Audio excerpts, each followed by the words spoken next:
And you're live. Welcome to the show, everyone. I'm your host, Kat Kanavos, and the other wicked housewife with me is Lori Boyle, and we have a great guest for you. Rico Racosky is a #1 best-selling author of the award-winning book, Just Two Choices, as well as a former F-16 fighter pilot, now commercial airline pilot, patented inventor, speaker, choice pioneer. I'm not done, so don't go away. And Just Two Choices radio show co-host. He recently spoke as a choice expert at a Thought Leaders Forum at Harvard University, my neck of the woods, sponsored by the Harvard Business School's entrepreneurship clubs. So Rico contends that all of life is powered by choices and happens at the speed of choice. Some of his other books, Go Vertical. Yeah, I know, Lori's salivating over this one. Go Vertical. And this is mine. I love this one. Dreams and actions equal reality. Absolutely. So welcome to the show, Rico. Hi, Kat and Lori. It's an honor and privilege. Thanks for making me blush here with your very kind. Very kind. Thank you so much for being here, being with us. Well, everybody knows that I'm an airline pilot, former airline pilot, and now Rico has flown the F-16. And I can't believe I'm talking to a real F-16 fighter pilot. Oh, get out of here. Top Gun. That was fun. Here. I'm talking to real 747 pilots, so awesome. I never flew the heavy metal like that, so. Yeah. So what was that like, Rico, the F-16? That happened. Well, we have a phrase. It's the most fun you can have with your clothes on. Yeah, I agree. I bet. That kind of says it all. See the smile that's on my face right now? Whenever you talk to an F-16 pilot, you say, "What's it like flying F-16?" They just break into this big smile. It's just a sweet. It must be great. Talk about going vertical. You can do that with an F-16, but you can't do that too well with the 747. Yeah, well, with the 7-3 either. So Rico, why did you decide to serve for the United States military? What brought you on that path? Well, I know you guys have backgrounds associated with the military too, and it's the idea of just that simple word, service. And I thought back on it when I was growing up. I always wanted to do something of service, and I think it's kind of interesting. The first one was, I'll say ministry, but I was Catholic, so it's the priesthood thing. And so, you go from consider being a priest and being of service to others. And I considered going into teaching. And I just always thought military service globally was something that my heart was really strongly drawn towards. So I guess I went from being a priest to a fighter pilot, which is kind of the opposite end of the two spectrums right there. And from that interest. And so it's really just this idea of defending and protecting, freedom for us and for others. And it had a stronger calling than the other ones. Lori, that's interesting because, we're talking about doing the book on military spirituality. And here we have somebody who was thinking of being a priest and then took that love of people and that love of service and brought it into a fighter pilot. I mean, how cool is that? I would love to walk around inside that mind for a while. Well, for a while, when you think about it, the fun thing is that, and I think there's a misunderstanding, and I have an older sibling who probably has that misunderstanding. Just because you're in the military doesn't mean you don't have a heart. And so there's opposite is what I think we're finding out with all these interviews that we're doing with asking people why they serve, and the people that we interview, as it turns out, are very selfless people, and that's why they do it, because they have a higher calling, just like the priesthood is a higher calling. You have this calling into the military, and it's part of being selfless and service to others, and that's really important. That's a common thread. So can you tell us about your military service? Where did you go and what did you do? Well, I started off, I'm from a small coal mining town in Pennsylvania, and I started off enlisting in the Air Force. Actually, I had applied to the Air Force Academy and got turned down.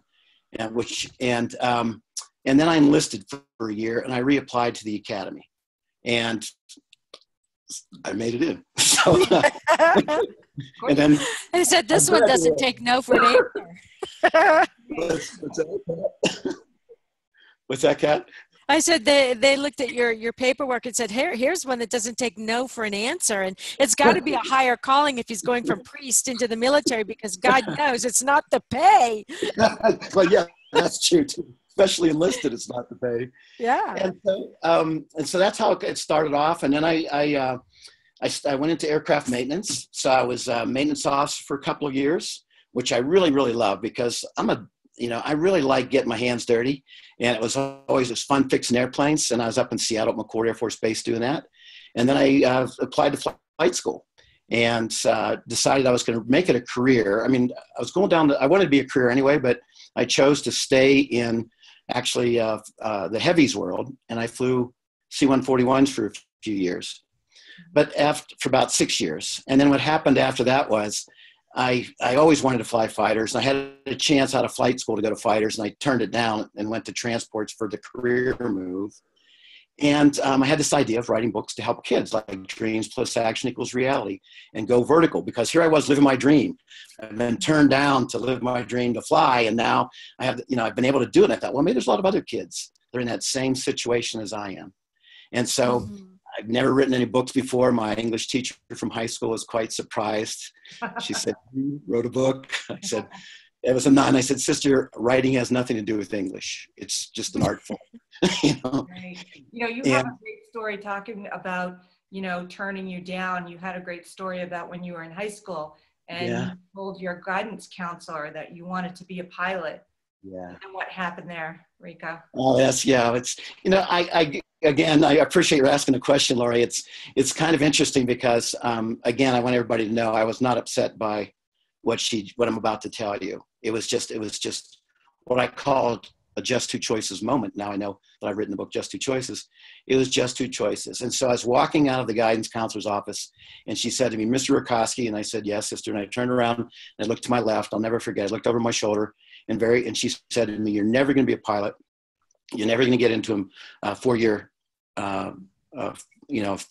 degree school. You need to go to a junior college."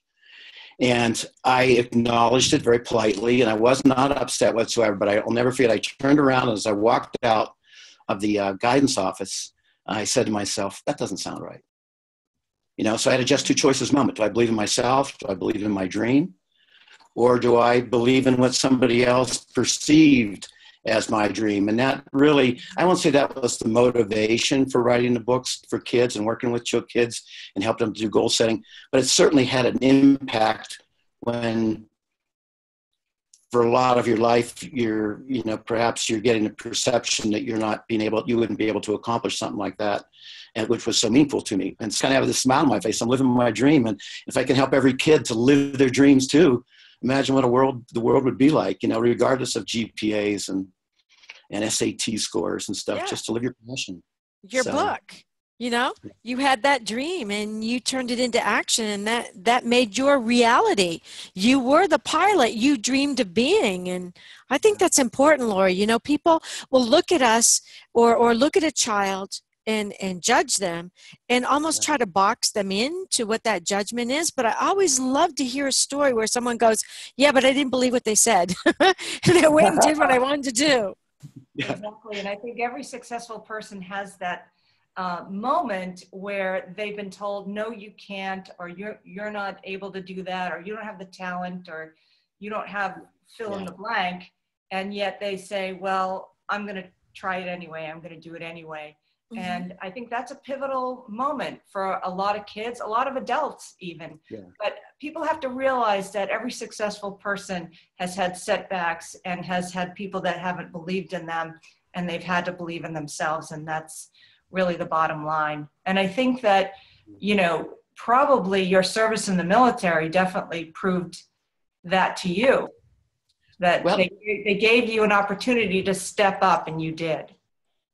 It did, and I was in a special assignment just when I was finished up my heavies tour, and I was already accepted to go to fighters, and but I was transitioning to the Guard to do it, and the Guard and Reserves to do it, because I had this idea, of this dreams plus action equals reality formula of writing a book. And of course, my mom said to me, well, son,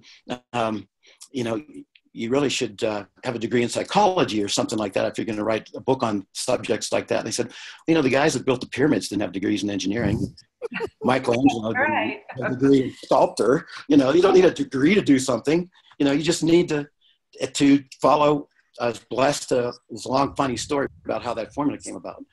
Dream, consistent positive action creates a positive reality. Dream, consistent negative action. You shouldn't be surprised that your reality isn't a good reality.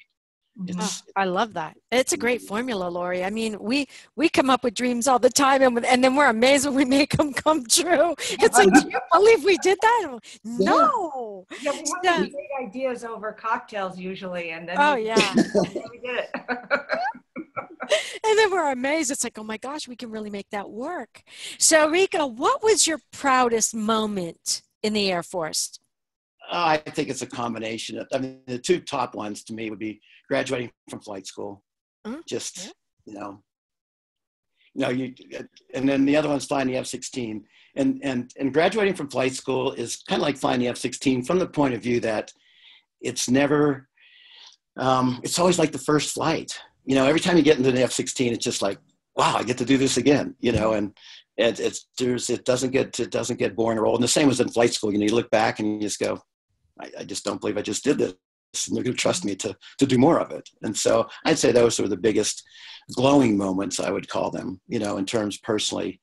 Not that I'd necessarily say to somebody, you asked me the question, but I wouldn't necessarily say that, but you feel it in your heart. So it's, and can I add too about the dreams plus action equals reality for me, just two choices emerged from that, because I kept saying to the kids, in every moment you have just two choices of action to take. An action can take you closer to your dream or goal, or it's going to take you further away from your dream or goal. And I kept saying just two choices. And after about, maybe 10 years of doing that, I went, hey, wait a second. I think there's an adult book in that phrase. And so that's how just two choices. Hear it too. It's great. So how do you think that your military service changed you before you went into when you came out? I think I think it made me a better person. The teamwork that you live with, the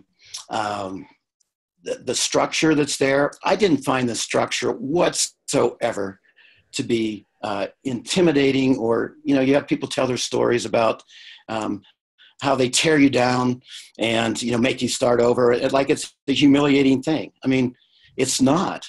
You think when you get to be able to be able to go right down to your grassroots foundation of who you are as a person and rebuild on a clean slate. That's how I look at the military. And I know other people have had different experiences, but mine has never been that negative stuff that you see in the movies. I've had plenty of getting yelled at and plenty of all that other kind of things you see in the movies, but it just made me a better person. That's how I looked at it. And the structure, I think, was really important. It really taught me how to think clearly. And I have to thank it too, because I'm sure aviation brought around, as you know, Lori, aviation, you either take off or you don't, There's only two choices. Land on center line or you don't, that's right. There are just two choices, maybe. Kind of important. Either motor's working correctly. Or it's not. Yeah. But it's not. Right. Yeah. So those are the things that contribute to structure. Mm-hmm. Rico, how can our audience find you and find your books? Just go to just2choices.com. Everything's right on there. I'll be adding a thing called Choice University, where we're going to start having small, short videos and stuff on all these different aspects of key ways to recognize choice in your life every day, so that you realize that every one of your daily choices contributes, as you guys know, every one of those actions and choices contributes to the overall big picture. You just have to go through it one step at a time, one choice at a time. And when is your radio show starting? Well, not radio, internet TV like this. Oh, I'm when is excited. that Thank starting? you so much. It's going to be the 18th of April. Ooh. I think. Yeah, it's coming. As soon as I learn the technology. You're doing great. You'll be fine. You guys are great teachers. Thank you. Oh, and another choice you have tonight is to donate to the Marshall Legacy Institute that Kat and I are doing fundraisers for, and basically raising awareness for them. The Marshall Legacy Institute raises money to help war-torn countries by training dogs and sending those dogs into areas where they're needed, where their handlers take them through mine-infested areas and they clear the mines. They've never lost a dog and they've never lost a handler, and they've been doing it for 20 years. And if you want to donate, you can go to www.marshall-legacy.org and click on donate. So we urge you to do that. It's a great organization. And whatever you'd like to donate, no donation is too small or too big. So go ahead and help them out if you're inclined. But thank you, Rico, and thank you so much for being with us. We're so looking forward to having you as a host on New Earth International Television, and your show Just Two Choices is going to be great. And thanks. I look forward to it. For your first show. So thank you so much. And thank you, Kat. Thanks for being with us. It was fun. Great seeing you again, Rico. And we'll see you when you start your show. We're looking forward to that. Thank you for the opportunity. I'm blessed. Thank you very much. Oh, you're welcome. And don't forget to watch us next week with Why I Serve, and we'll have another guest, and we'll see you then. Thank you. Good night, everyone.